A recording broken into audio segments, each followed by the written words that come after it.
Your question to President Reagan. Mr. President, I want to raise an issue that I think has been lurking out there for 2 or 3 weeks and cast it specifically in national security terms.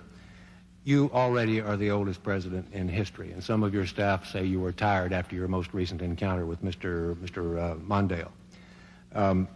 I recall yet that President Kennedy had to go for days on end with very little sleep during the Cuba Missile Crisis. Is there any doubt in your mind that you would be able to function in such circumstances?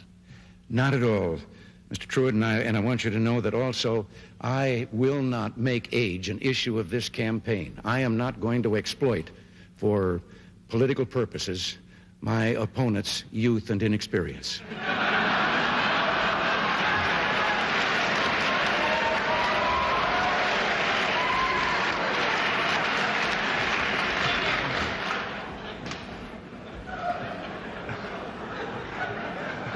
If I still have time, I might add, Mr. Truitt, I might add that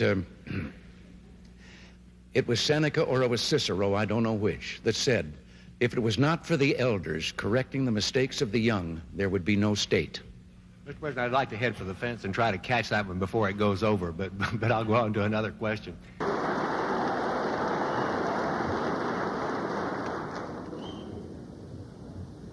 Mr. Speaker, Mr. President, distinguished members of the Congress, honored guests, and fellow citizens. Today marks my first State of the Union address to you, a constitutional duty as old as our republic itself.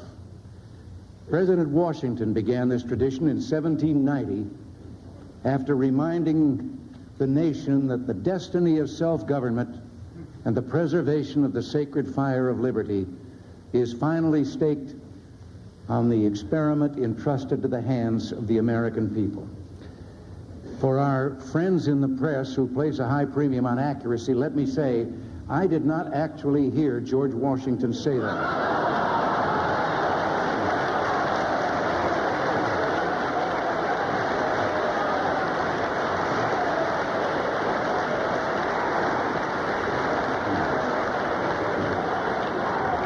But it is a matter of historic record. On our way here in Air Force One, I was looking down over your countryside out here because most of the way from Oklahoma, I was looking down at clouds. And I could say that it reminded me of a story, but actually I wanted to tell the story whether anything reminded me or not. It was about a fella that was driving down a country road, and all of a sudden I looked out, and there beside him was a chicken. He was doing about 45, and the chicken was running alongside. So he stepped on the gas, he got it up to about 60, and the chicken caught up with him and was right beside him again, and then he thought, as he was looking at him, that the chicken had 3 legs. But before he could really make up his mind for sure, the chicken took off out in front of him at 60 miles an hour, turned down a lane into a barnyard. Well, he made a quick turn and went down into the barnyard too, and there was a farmer standing there. And he asked him, he said, did a chicken come past you? And he said, yeah. Well, he said, am I crazy, or did the chicken have 3 legs? And he says, yep, it's mine. He says, I breed 3-legged chickens. And the fellow said, for heaven's sakes, why? Well, he says, I like the drumstick, Ma likes the drumstick, and now the kid likes the drumstick, and we just got tired of fighting for him. And the driver said, well, how does it taste? He says, I don't know. I've never been able to catch one.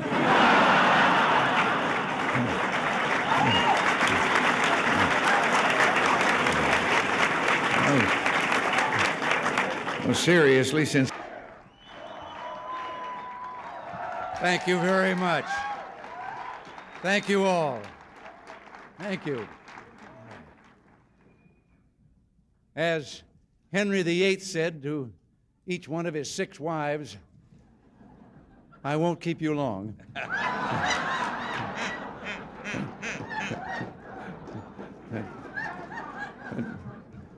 I spoke of the difference between our 2 countries. I try to follow the humor of the Russian people. We don't hear much about the Russian people. We hear about the Russian leaders. But you can learn a lot because they do have a sense of humor, and you can learn from the jokes they're telling. And one of the most recent jokes I found kind of, well, personally interesting. Maybe you might tell you something about their country. The joke they tell is that an American and a Russian were arguing about the differences between our two countries. And the American said, look, in my country, I can walk into the Oval Office, I can hit the desk with my fist and say, President Reagan, I don't like the way you're governing the United States. And the Russian said, I can do that. The American said, what? He says, I can walk into the Kremlin, into Brezhnev's office, I can pound Brezhnev's desk, and I can say, Mr. President, I don't like the way Ronald Reagan is governing the United States.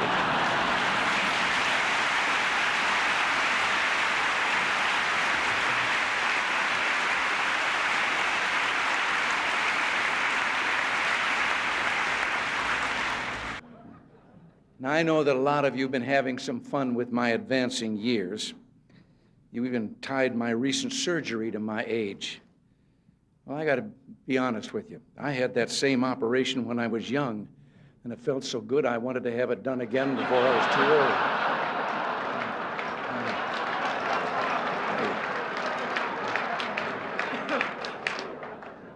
But I am aware of my age. When I go in for a physical now, they no longer ask me how old I am. They just carbon date me. Incidentally, I've got a news item for you. We have a spin-off from our Star Wars research. It's a helmet for me to wear at press conferences. All I do is push a button and it shoots down incoming questions. You have to admit, though, that my attitude is better than linebacker George Atkinson's when he was with the Oakland Raiders. Someone asked him what the player's reaction would be if the press box blew up. He said we'd have 30 seconds of respectful silence and then continue with enthusiasm. Now, honest, I don't feel that way. Maybe once in a while. Nancy, would you like to join me up here please?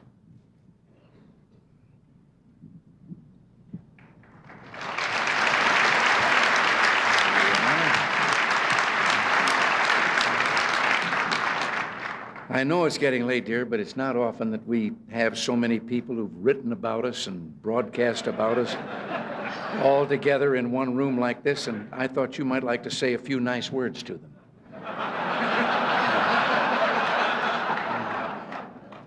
They're all from the press and radio and television. Maybe just a friendly little greeting would do.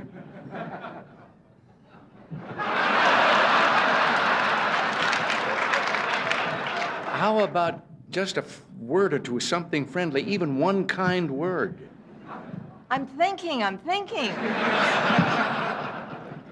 Seriously, my friends, as always, we've had our share of laughs tonight at one another's expense, which is as it should be in a city where the issues are important and the passions run so deep.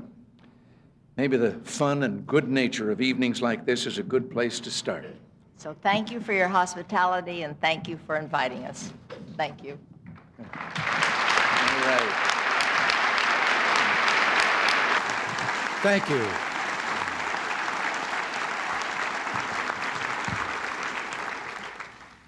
Thank you all so very much. In all the 36 anniversaries of my 39th birthday, this has certainly been the most memorable. George, Barbara, all of you up here on the top shelf, together with me, and all of you, ladies and gentlemen, I am enormously touched. Yes, today is my birthday. 75 years ago, I was born in Tampico, Illinois, in a little flat above the bank building. We didn't have any other contact with the bank than that.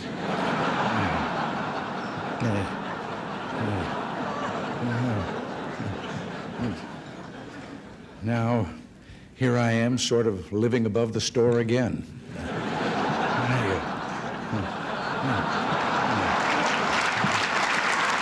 And you've already, it's kind of been touched upon here that, speaking of old times, you may have heard that tomorrow is my birthday. Now you know about that. I prefer to think of it as the 36th anniversary of my 39th, but I'll be just about due for a midlife crisis. In fact, I'm thinking about a career change. Drop this political business and See if I can't do something different like radio or the movies. Well, maybe I'll give politics another 3 years. This time of the year always tends to be a summing up time for me. It's been swearing in time, and the new year every year, and a birthday, the 36th anniversary of my 39th birthday. I always think age is relative. There was once a very famous baseball pitcher, Satchel Paige, and no one quite knew how old Satchel was, but he still was throwing that ball. And somebody asked him about that, and his wise answer was, "How old would you be if you didn't know how old you were?" And that's how I came up with 39. Well, the late Jack Benny had something to do with that. He was 39 for more than 40 years.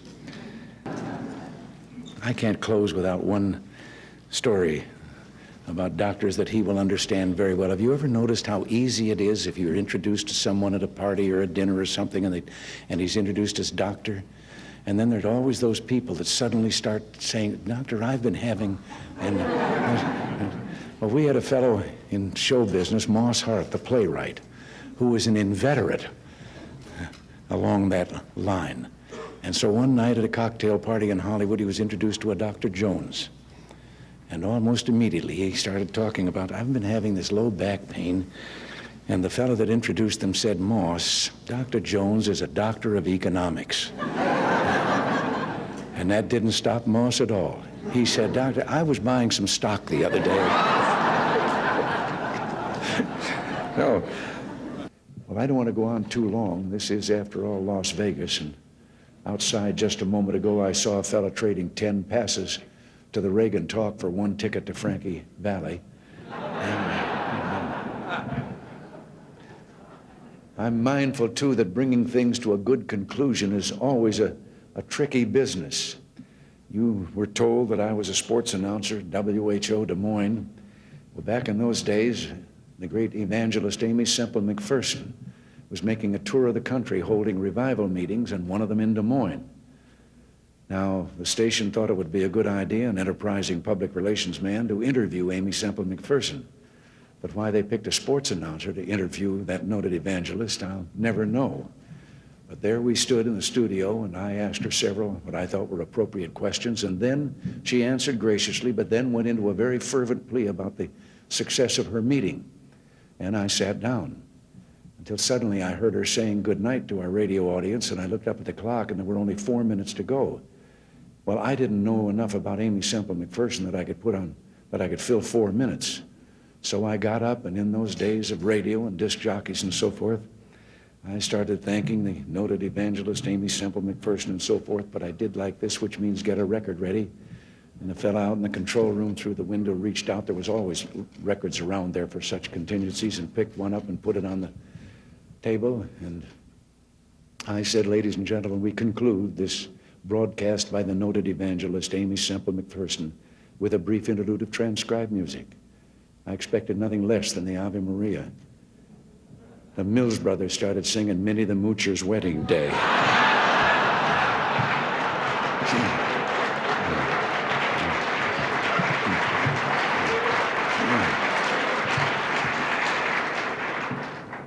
She never did say goodbye. She just slammed the studio door as she went out.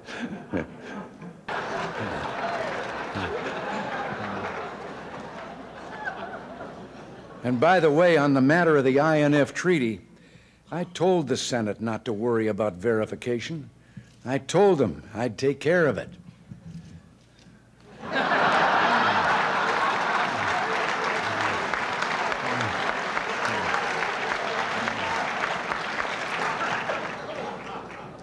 And while Gorbachev was here, I even made him write 100 times, "I will not cheat, I will not cheat."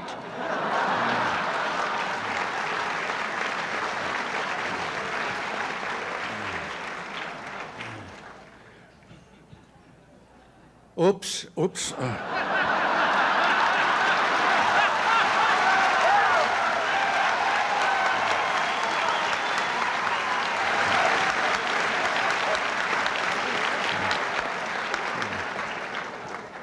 Well, now, during my presidency, I've always emphasized diplomacy. But sometimes it comes to the point you have to use force in foreign affairs. And here I am, arm wrestling General Noriega for Panama.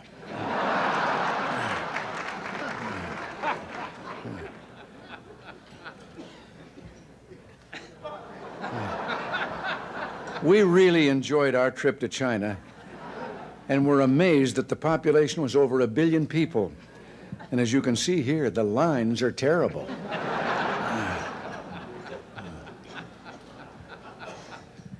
On another trip, the government of Indonesia gave us these gifts, and they're our friends.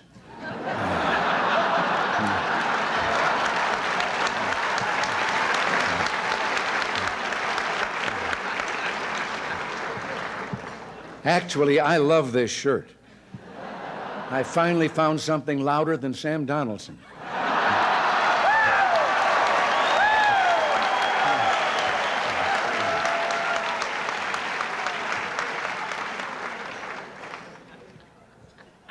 And speaking of the press, remember during the Contra Aid vote when the networks wouldn't let me on the air? I bet you wondered how I finally got my message out.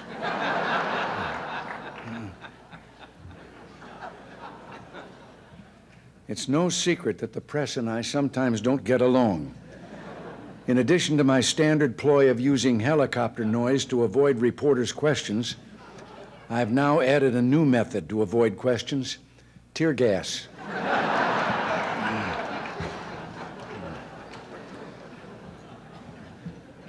I've loved almost every minute I've been in office, although there were a couple of trips to the hospital. In case you're wondering what happened here, I had just said, "So, Don, you say you're going to write a book."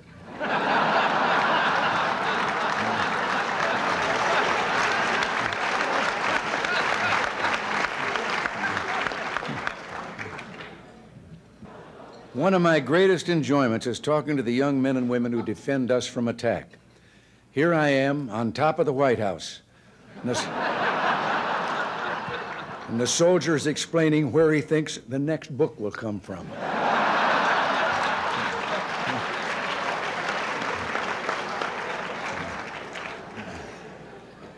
It's fortunate that not everything has been spilled in these books, however. I hope the environmentalists never find out about this one. We used to fly Air Force One over Wyoming low and shoot buffalo from the window.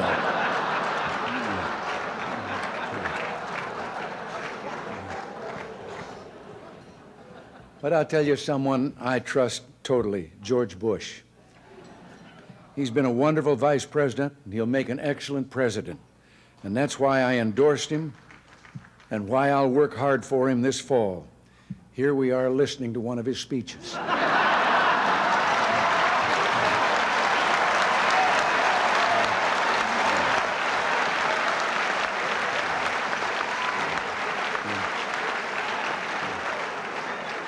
You here tonight do good, hard, creative work, and I respect that too. So, as we say our farewells here tonight, this salute's for you.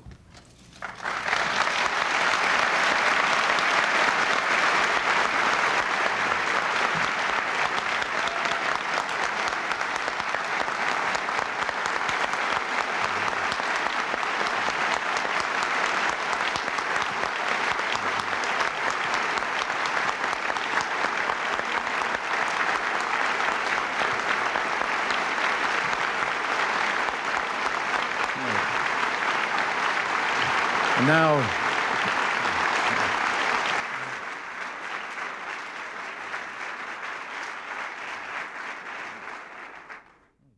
thank you very much, but I think George and I should be applauding you. I thought it'd be good to get together now that we've all rested from our summer vacations.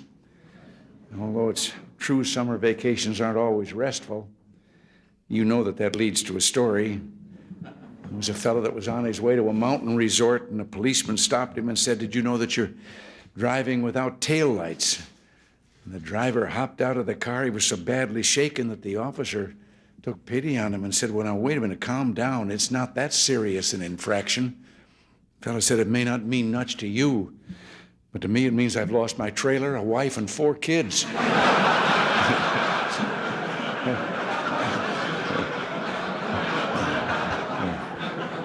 I was in Las Vegas some years ago to address the annual Farm Bureau meeting. And on my way to the hall, a fellow recognized me and asked what I was doing in Las Vegas. And I told him I was there, what I was there for. And he said, what are a bunch of farmers doing in a place like Las Vegas? And I couldn't resist.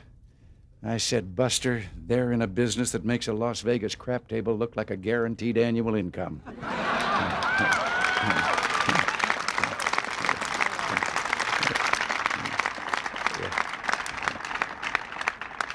You know, there's a story about a pig and a chicken. They got tired of farm life, decided to find jobs in town.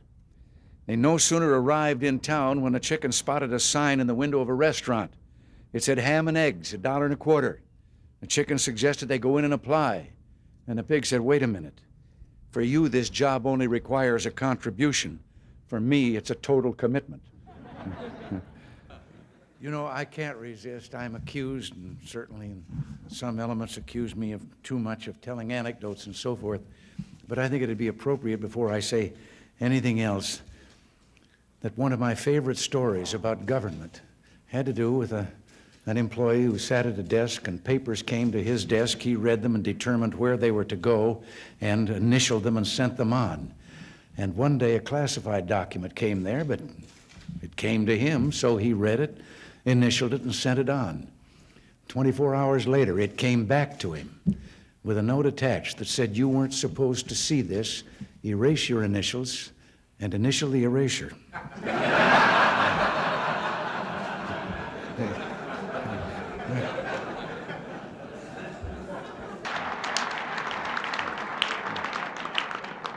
But even Howard Baker's writing a book about me. It's called 3 by 5, The Measure of a Presidency.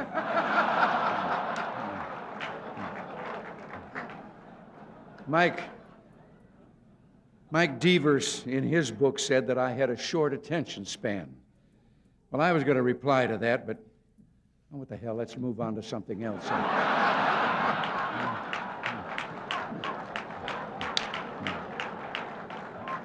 Now,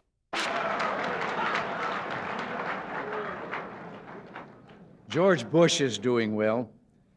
George has been a wonderful vice president, but nobody's perfect. I put him in charge of anti-terrorism, and the McLaughlin Group is still on the air.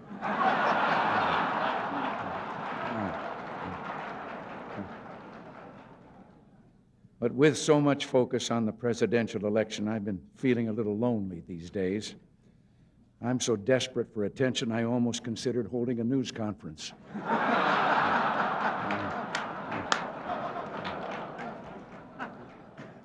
I've even had time to watch the Oscars. I was a little disappointed in that movie, The Last Emperor. I thought it was going to be about Don Regan.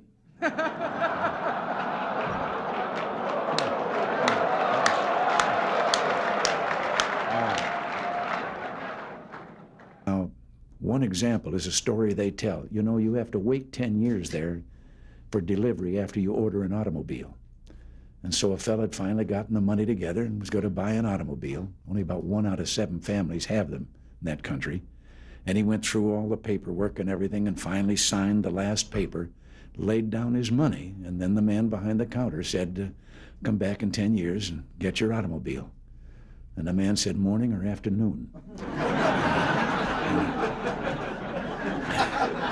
And wait.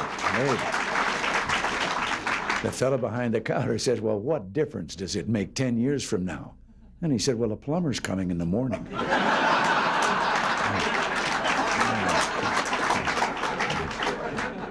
I know that some of you are no beginners when it comes to writing headlines. Reminds me a little bit of a cub reporter. You knew that something would remind me of a story. A cub reporter whose first solo assignment was interviewing a fellow who was just going to have a birthday that made him the oldest person in town. And he got to the address. It was an older building out in the outskirts of the city, and elderly gentleman ushered him in. He sat down, and the reporter determined he was the man, and he said he was there for the interview, and he led right to the matter about how old are you, and the man said 96. He said, to what do you attribute your longevity? And the fellow said, I don't smoke, drink, or run around with wild women. And at that moment, there was a crash from upstairs. And the reporter looked up, and he said, what was that? And the old boy said, oh, that's Dad. He's drunk again.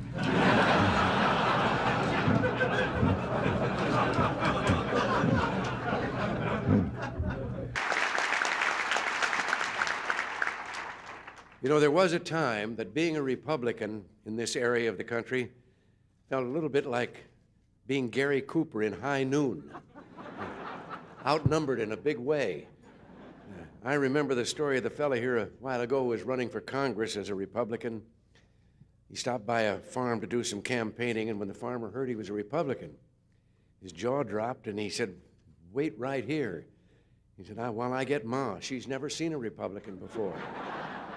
So he got Ma, and the candidate looked around for a podium to give his speech from.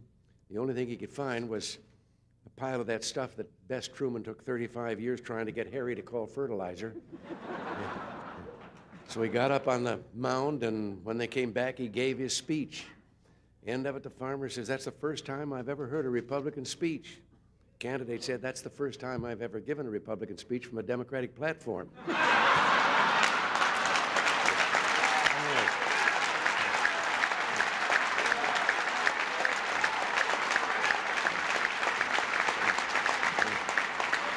It can be best described in a story I like. Three fellows that went out of the building to get in their car and found they'd locked the keys in. They were locked out. And one of them said, get a wire coat hanger, and we straighten it out, and I can get the... And the other one says, you can't do that. Somebody think we're stealing the car. And the third one said, well, we better do something pretty quick because it's raining, starting to rain, and the top's down.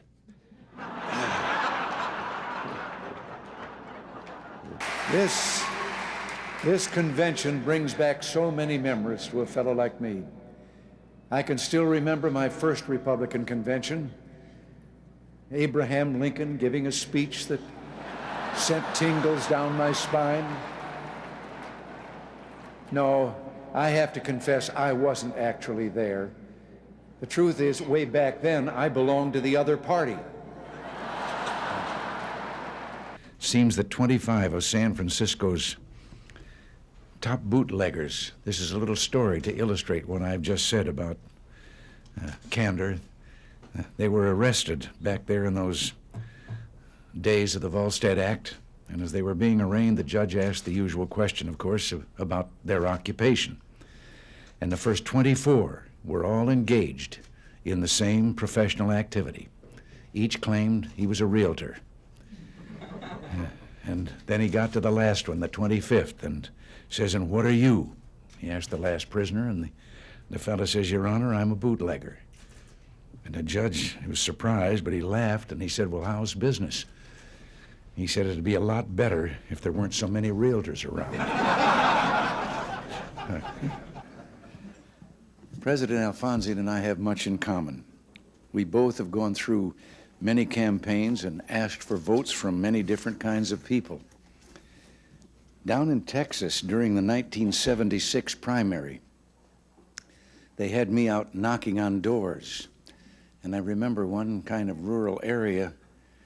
I'd been governor of California, but I wasn't all that well known in Texas, and I knocked on the door, and an old fellow in his undershirt and jeans came to the door, and I told him I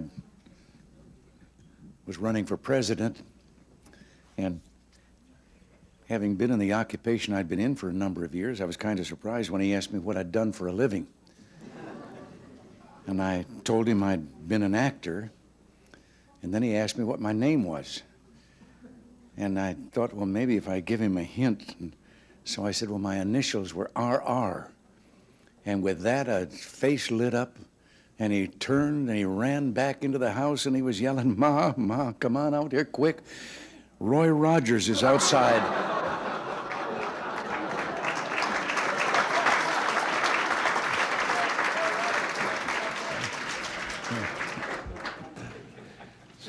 course, asking for help suggests a certain degree of trust, which reminds me of a story. It has to do with a fellow that fell off a cliff, and he grabbed a limb on the way down, and there he hung, dangling above the rocky canyon, and he looked up and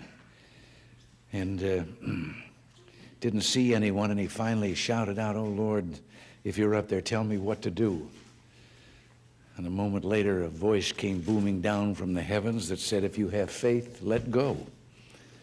Well, he took another look down at those rocks 200 feet below, then looked up again and says, "Is there anyone else up there?"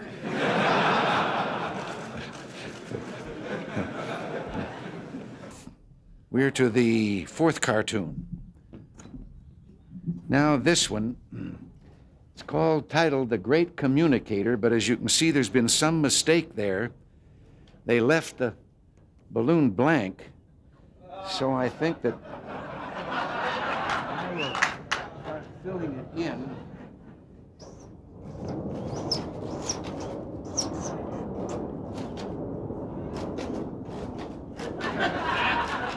I forgot what I was going to say.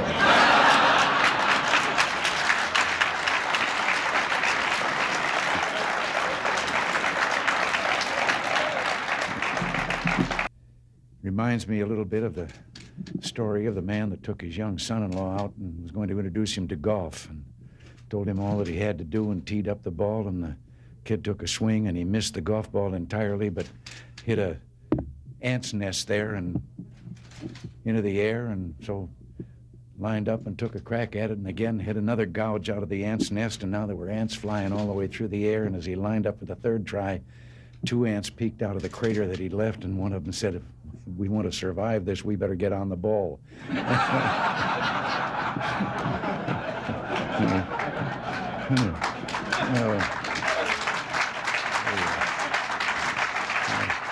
Being a former Democrat myself, I know how difficult it is.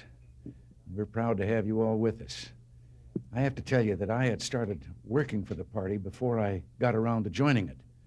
And one night, 1962 state campaign in California, I was speaking at a fundraiser, and a woman stood up in the middle of the audience and asked me if I'd re-registered. And I said, "No, but I'm going to." She said, "I'm a registrar." She walked right down the middle aisle, put the paper up, and I signed up, and then said, "Now, where was I?" Could I just say something here about this? I'm half Irish, too. The other part is English and Scotch.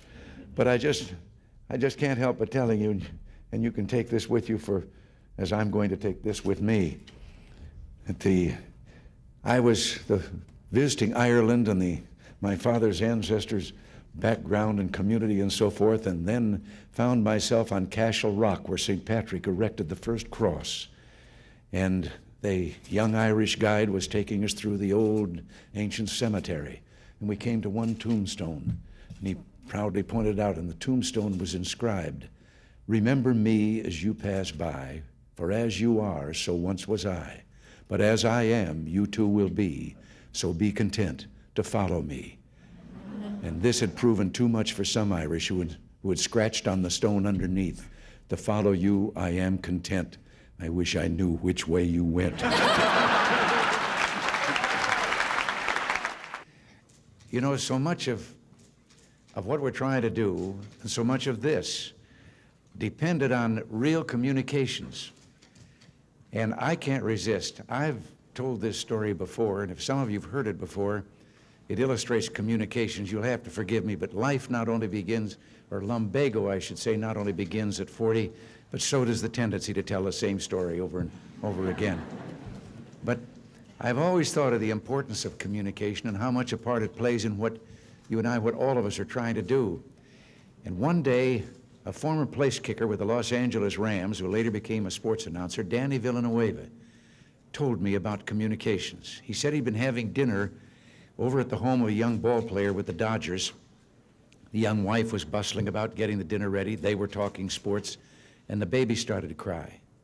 And over her shoulder, his busy wife said to the ball player, "Change the baby." And he was a young fella, and he was embarrassed in front of Danny, and he said, "What do you mean, change the baby? I'm a ball player. That's not my line of work." And she turned around, put her hands on her hips, and she communicated. She said, "Look, Buster, you lay the diaper out like a diamond. You put second base on home plate. You put the baby's bottom on the pitcher's mound. You hook up first and third, slide home underneath, and if it starts to rain, the game ain't called. You start all over."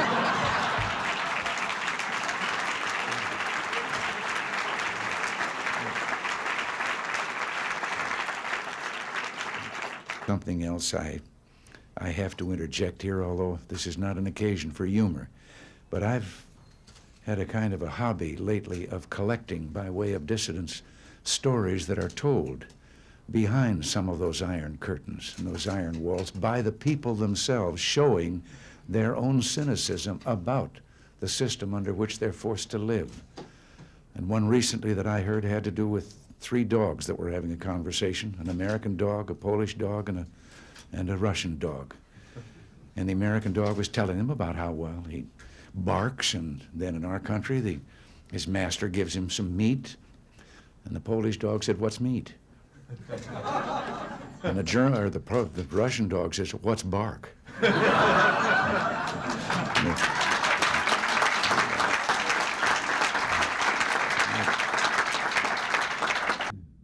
reminds me of a story. In case you were wondering, this is my way of sliding into a story. Many of you here work on East-West trade issues, and I like to collect stories that I can verify that the Russian people tell among themselves, so I'm going to tell you this one. It's about General Secretary Gorbachev. Seems that as part of the campaign to straighten things out there in his country, he had issued an order that everyone caught speeding or seen speeding should get a ticket, no matter how important they might be. Well, one morning he was out at his country home and realized that he was running late for a meeting that he had in the Kremlin, and he went out to get in his car and told the driver to get in the back seat that he'd drive. And he did, and down the street he went, and they passed 2 motorcycle policemen, and one of them took off after him. And a little while later he came back and joined his companion, the other motorcycle officer, and the fellow said, "Did you give him a ticket?" And he said, "No." Well, he said, "Why not?" Well, he said, no, this was someone too important. Well, he said, "We were told to give it no matter who it was, that they were get a ticket." No, he says, not that. Well, he said, "Who was it?" Well, he said, I don't know, I couldn't recognize him there. But his driver is Gorbachev.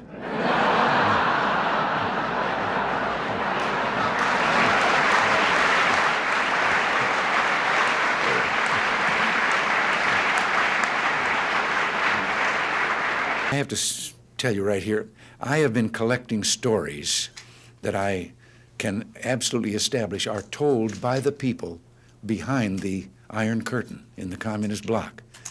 And they're stories that reveal their kind of cynicism about the system under which they live. And one of the more recent ones that I heard was about the man walking along the street at night, Moscow. Soviet soldier called to him to halt. He started to run. The soldier shot him. And another man said, "Why did you do that?" Well, he said, "Curfew." Well, he said, "It isn't curfew yet." He said, "I know. He's a friend of mine. I know where he lives. He couldn't have made it."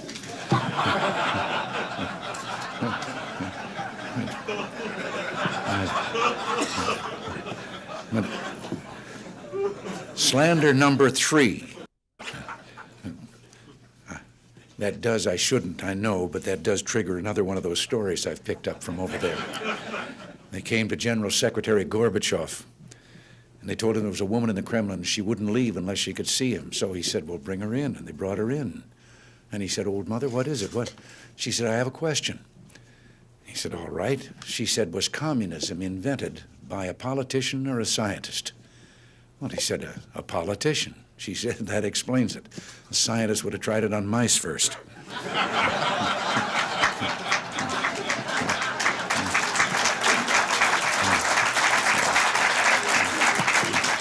You know, there's a story about a young fellow from the city who hired out to work on a farm during the harvest season.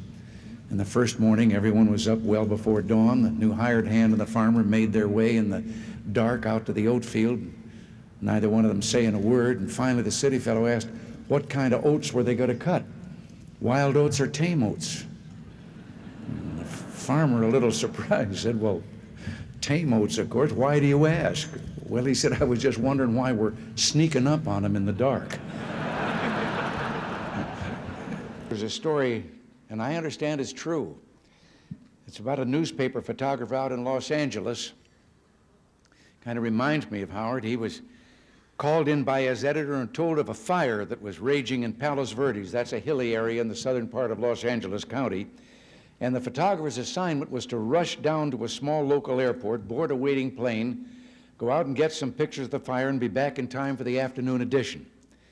Well, he raced down the freeway, broke all the traffic laws, got to the airport, drove his car to the end of the runway, and sure enough, there was a plane revving up its engines, ready to go. He jumped in the plane shouting, "Let's go," and they were off.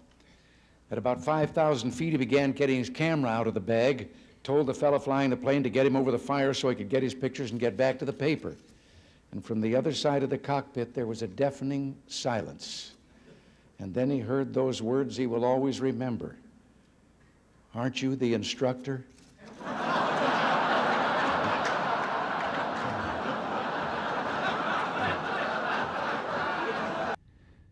You know, when I think of the welfare system, it reminds me of a story, and I know some here have heard me tell this before, and maybe everybody knows it, but pretend that you haven't heard it because I like to tell the story.